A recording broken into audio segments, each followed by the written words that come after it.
500 سال تک اللہ کی عبادت کرنے والے کا واقعہ۔ حضرت جابر رضی اللہ عنہ فرماتے ہیں کہ آپ صلی اللہ علیہ وآلہ وسلم نے ایک دفعہ گھر سے باہر تشریف لا کر فرمایا، ابھی میرے دوست حضرت جبرائیل علیہ السلام تشریف لائے تھے اور یہ فرمایا، پچھلی امتوں میں سے اللہ کا ایک بندہ اپنے گھر بار، عزیز و اقارب، مال و دولت سب کچھ چھوڑ کر سمندر کے بیچ میں ایک پہاڑ نما ٹیلہ تھا، اس میں جا کر عبادت کرنا شروع کر دی۔ وہ سمندر اتنا وسیع تھا کہ اس ٹیلہ کے ہر جانب 4,000 فرسخ دوری تک سمندر تھا۔ وہاں پر کوئی کھانے کی چیز نہ تھی اور سمندر کا پانی بھی بالکل نمکین تھا۔ اللہ تعالیٰ نے اپنے فضل سے اس میں ایک انار کا درخت اگا دیا اور انگلی کے برابر میٹھے پانی کا چشمہ جاری کر دیا۔ یہ عابد دن رات 24 گھنٹے عبادت میں گزار دیتا تھا اور 24 گھنٹے میں انار کا ایک پھل کھا لیتا اور میٹھے پانی کے چشمے سے ایک گلاس پانی نوش فرما لیتا۔ اسی حالت میں 500 سال گزر گئے۔ 500 سال کے بعد جب اس عابد کی موت کا وقت قریب آیا تو اس نے اللہ تبارک تعالیٰ سے یہ دعا مانگی کہ سجدے کی حالت میں اس کی روح پرواز کر جائے اور اس کی نعش کو مٹی وغیرہ ہر چیز پر حرام کر دے اور قیامت تک سجدے کی حالت میں صحیح و سالم رہے۔ اللہ تعالیٰ نے اس کی یہ دعا قبول فرمائی۔ سجدے کی حالت میں اس کی موت ہو گئی اور اللہ تعالیٰ نے وہاں ایسا انتظام کر رکھا تھا کہ قیامت تک وہاں کسی انسان کی رسائی نہیں ہو سکتی۔ قیامت کے دن اس عابد کو اللہ کے دربار میں حاضر کیا جائے گا تو اللہ پاک فرشتوں سے فرمائے گا کہ میرے اس بندے کو میرے فضل سے جنت میں داخل کر دو۔ تو عابد کہے گا، اے میرے رب، بلکہ میرے عمل کے بدلے میں جنت میں داخل کر دیجئے، کیونکہ میں نے 500 سال تک ایسی عبادت کی ہے جس میں کسی قسم کی ریاکاری کا شائبہ بھی نہیں تھا۔ اللہ پاک فرمائے گا، میری رحمت سے داخل کر دو۔ تو یہ بندہ کہے گا کہ میرے عمل کے بدلے میں داخل کر دیجئے۔ تو اس پر اللہ پاک فرمائے گا کہ اس کے عمل اور میری دی ہوئی نعمتوں کا موازنہ کرو۔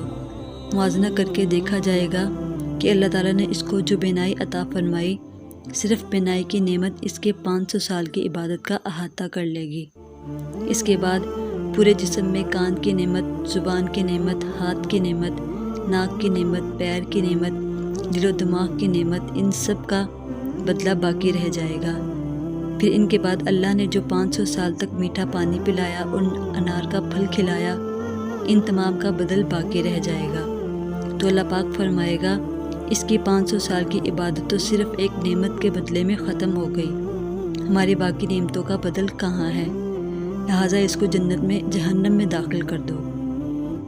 تو فرشتے اسے گھسیٹ کر جہنم کی طرف لے جانے لگیں گے تو وہ چلانے لگے گا، اے میرے رب، محض اپنی رحمت سے مجھے جنت میں داخل کروا دیجئے۔ اللہ کی طرف سے کہا جائے گا کہ تمہیں تو اپنی 500 سال کی عبادت پر بڑا ناز تھا، اب تیری عبادت کہاں چلی گئی؟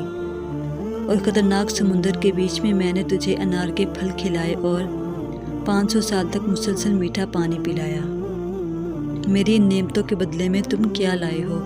تو وہ کہے گا، اے اللہ پاک، آپ مجھے اپنی رحمت سے جنت میں داخل فرمائیے، آپ کی رحمت کے بغیر کچھ نہیں ہو سکتا۔ جب آخر میں حاجت تمام ہو جائے گی تو اللہ تعالیٰ فرمائے گا کہ میری رحمت و میرے فضل کے ذریعے سے اس کو جنت میں داخل کر دو۔ پھر وہ اللہ کی رحمت کے ذریعے سے ہی جنت میں داخل ہو سکے گا۔ محترم ناظرین، اگر اللہ نے کسی کو نیک عمل کی توفیق عطا فرمائی ہے تو اس کو خوش فہمی میں مبتلا نہیں ہونا چاہیے، اللہ سے ڈرتے رہنا چاہیے۔ یہ جو اللہ نے موقع عنایت فرمایا ہے، یہ بھی اللہ کی طرف سے بہت بڑا انعام اور توفیق ہے۔ اگر اللہ کی طرف سے توفیق نہ ہو تو موقع ہونے کے باوجود انسان عمل نہیں کر سکتا۔ مزید فرماتے ہیں کہ جب اس عابد کو اللہ تعالیٰ اپنے فضل و رحمت سے جنت میں داخل کرنے کا حکم فرمائے گا تو وہ عابد اپنے دل میں کہے گا کہ میں نے 500 سال تک ایسی عبادت کی جس میں ریاکاری کا شائبہ تک نہیں ہے، اور اب اللہ تعالیٰ محض اپنے فضل سے جنت میں داخل کر رہا ہے اور میری 500 سال کی عبادت کا ذکر تک نہیں کیا۔ اللہ تعالیٰ دلوں کی باتوں کو جاننے والا ہے۔ اللہ تعالیٰ فرشتوں سے کہے گا کہ اس کو جنت کے بجائے جہنم میں لے جاؤ اور اسے جہنم سے اتنی دوری پر کھڑا کر دو کہ اس کے اور جہنم کے درمیان 500 سال کی مسافت ہو۔ جب اتنی دوری پر کھڑا کر دیا جائے تو جہنم کی طرف سے گرم لو چلے گی جس سے اس آبد کا حلق خشک ہو جائے گا اور پیاس کے عالم میں سخت پریشانی میں مبتلا ہو جائے گا۔ اسی اثناء میں ایک دست غیب نمودار ہوگا جس میں ایک گلاس پانی ہوگا۔ یہ عابد اس کو دیکھ کر چلا چلا کر کہے گا یہ پانی مجھے دے دیا جائے۔ ایک آواز آئے گی پانی مل سکتا ہے لیکن اس کی قیمت ہے، مفت میں نہیں ملے گا۔ یہ عابد کہے گا اس کی قیمت کیا ہے؟ تو آواز آئے گی اس کی قیمت 500 سال کی عبادت ہے جس میں ریاکاری کا شائبہ تک نہ ہو۔ عابد کہے گا میرے پاس ایسی عبادت موجود ہے، میں 500 سال کی عبادت دیتا ہوں، مجھے یہ پانی پلا دیا جائے۔ چنانچہ 500 سال کی عبادت کے بدلے میں پانی خرید لے گا۔